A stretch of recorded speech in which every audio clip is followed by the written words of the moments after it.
premier pari donc, rebondissement Oui. dans l'affaire Julien Lepers. Oui, finalement, il quittera bien la présentation de Questions pour un champion à la fin du mois de février. Et on connaît également son remplaçant. Et alors, c'est très étonnant, ils ont choisi un journaliste pour animer le jeu. Oui, un journaliste, c'est comme si on mettait un animateur qui présenterait un journal télévisé. Ah, on me dit que ça existe déjà, c'est le Trésor de Jean-Pierre Pernaut. Mais c'est pas totalement idiot de mettre un journaliste pour présenter un jeu. Enfin, un animateur d'un jeu qui comprendra les questions qu'il posera. Merci pour les animateurs. Hein. Exactement. Va Et sortir, il connaîtra en fait. même parfois les réponses. Et puis ça le changera des interviews politiques. Là, quand il pose une question, les candidats ne mentent pas de langue de bois, ils sont obligés de répondre. Cela dit, les émissions politiques, c'est un peu comme les jeux télé, sauf que dans les émissions politiques, ils ont les questions en avance. Alors les journalistes peuvent animer des jeux, pourquoi pas. PPDA était le premier à faire un jeu. Oui, il a fait Koh-Lanta.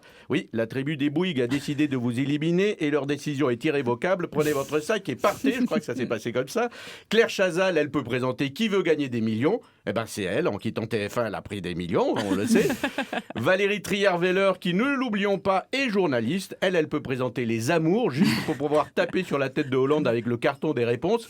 Hein, vous l'avez remarqué dans Les Amours, quand le couple n'a pas la réponse, il se tape dessus. Moi, j'adore Sur ça. la tête, ouais. Je pourrais regarder l'émission Les rien que femmes pour ça. surtout qui prennent le carton et qui tapent sur la j'adore tête ce du moment. mari. Laurent Delahousse, je le verrais bien présenter Cauchemar chez le coiffeur. Ou Secret Story, il a un secret de beauté, mais il ne veut pas le dire. Et enfin, Maïtena Biraben, qui présente le grand journal de Canal+.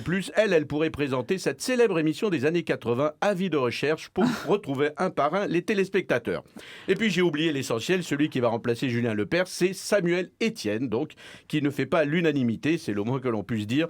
Il pourrait être l'objet d'une question. J'ai 44 ans, journaliste de profession, je remplace Julien Lepers, je suis détesté. Oh, pas détesté. Voilà, à mon Juste, avis, on ne ça connaît pas énormément, mais ça va être Il est pas difficile vraiment pour connu, lui oui. d'arriver vrai. derrière Julien Lepers. Les autres paris de l'actu avec d'abord la Corée du Nord. Oui, c'est l'escalade à l'arme nucléaire. La Corée du Nord a procédé à un nouvel essai nucléaire. On l'a appris ce matin. C'est toujours comme ça, on l'apprend le matin. Il vient toujours au bon moment. À l'heure du petit déjeuner avec ses pains et ses croissants, l'ami de la Corée. Bon, c'est facile. Il avait déjà procédé à 3 essais. Du coup, on compte prendre Kim Jong-un comme coach du 15 de France. Il réussit plus d'essais que sous Philippe Saint-André. Donc, courage à lui. On parie également aujourd'hui sur les changements pour le réseau social Twitter. Oui, alors vous avez tous un compte Twitter. Alors vous le savez, on peut publier des commentaires qui comptent 140 caractères. Alors c'est plutôt court. Eh bien, ça va sûrement passer à 10 000 caractères. Ah non, c'est trop. C'est beaucoup plus long.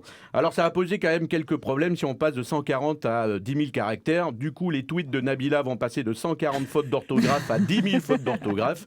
Et puis finalement, 140 caractères, c'était largement suffisant pour avoir tout le programme politique d'Alain Juppé pour 2017 ou tous les scénarios de films de Luc Besson. Aujourd'hui, c'est les soldes. Alors, oui, vous n'en avez pas parlé Eh finalement. ben, faux Daniela, pendant 3 minutes, je vous ai fait des blagues à 2 balles. C'était même ma meilleure chronique des soldes aujourd'hui. Merci Pascal Atenza. C'était les paris de Pascal qu'on retrouve chaque jour à 13h10 dans France Bleu Midi ensemble.